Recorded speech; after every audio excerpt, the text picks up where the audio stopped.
Subscribe करें हमारे YouTube channel साधना gold को और पाएं वीडियोस सबसे पहले।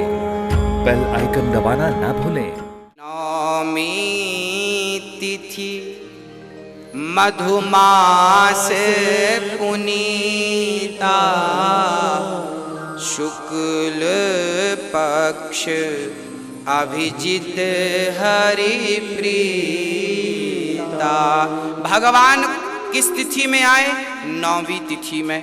नौवीं में क्यों आए? अष्टमी में आ जाते, एकादशी में आ जाते, दसवीं में आ जाते, नौवीं में क्यों आए? क्योंकि अंकों में सबसे बड़ा अंक कौन सा है?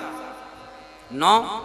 और भगवान ने भी जितने अवतार लिए, इन सारे अवतारों में जो मर्यादा सबसे बड़ी मर्यादा है वो किनकी है? राम की है। तो अंक में 9 से कोई बड़ा नहीं और मर्यादा में राम से कोई बड़ा नहीं, इसलिए राम ने नौवीं तिथि चुन ली। नौमी तिथि मधुमास पुनीता।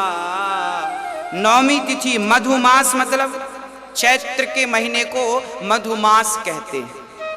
नौमी तिथि मधुमास पुनीता और मध्य दिवस अति शीत न घामा। हाँ, राम जी सुन कितने बढ़िया। अच्छा, 9 का पहाड़ा जब आप पढ़ेंगे ना तो 9 एकम 9, 9 दूनी 18, 8 और 1 9, 9 दूनी 18, 9 तिया 27, 7 और 2 9, 9 तिया 9 दूनी 18, 9 तिया 27, 9 चौके 36, 36, 3 और 6 9।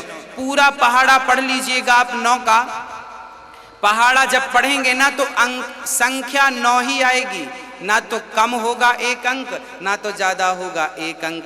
अर्थात राम जी की मर्यादा कैसी है? बोले आप पहाड़ा पूरा पढ़ लीजिए 9 का, 1 से लेके 10 तक 9 ही आएगा।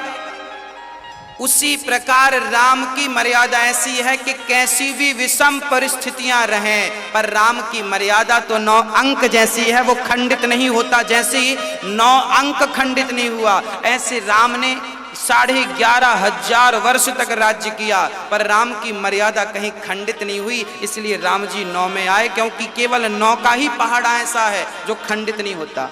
बाकी सारे पहाड़े कम ज्यादा होते रहते हैं, अंक ज्यादा नीचे ऊपर नीचे होते रहते हैं। केवल 9 का पहाड़ा पढ़ने से केवल 9 ही 9 रहेगा, ऊपर से नीचे तक कोई संख्या दूसरी नहीं है। इसलिए राम 9 में आए। नवमी तिथि मधुमास और दिन के 12 बजे। 12 कब बजते हैं? जब तीनों कांटे, कांटे मतलब सेकंड का कांटा, मिनट का कांटा और घंटे का कांटा, तीनों जब ऊपर ऊर्ध्व मुख हो, ऊर्ध्व पुंड्र की तरफ ऊपर की तरफ होते हैं और जब तीनों मिलकर एक हो जाते हैं तब राम अवतार होता है। ये 3 क्या है?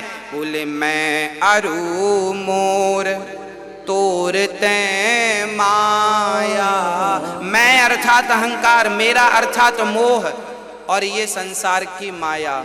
जब अहंकार समाप्त कर देंगे आप, जब मोह समाप्त कर देंगे आप और माया को छोड़कर मायापति के चरण पकड़ लेंगे आप, जब आप परमात्मा की ओर देखेंगे, ऊपर की ओर, उसी क्षण परमात्मा आपके हृदय में प्रकट हो जाएंगे, जैसे अवध में कौशल्या के गर्भ से प्रकट हो गए। हाँ, आप संसार का त्याग करिए तो सही, परमात्मा तो प्रकट होने को तैयार हैं। हाँ, तो भगवान ठीक 12 बजे प्रकट हो गए। मध्य दिवस, न शीत न घामा, न सर्दी थी न गर्मी थी और बड़े प्रेम से ठाकुर जी मेरे राघव प्रकट हो गए।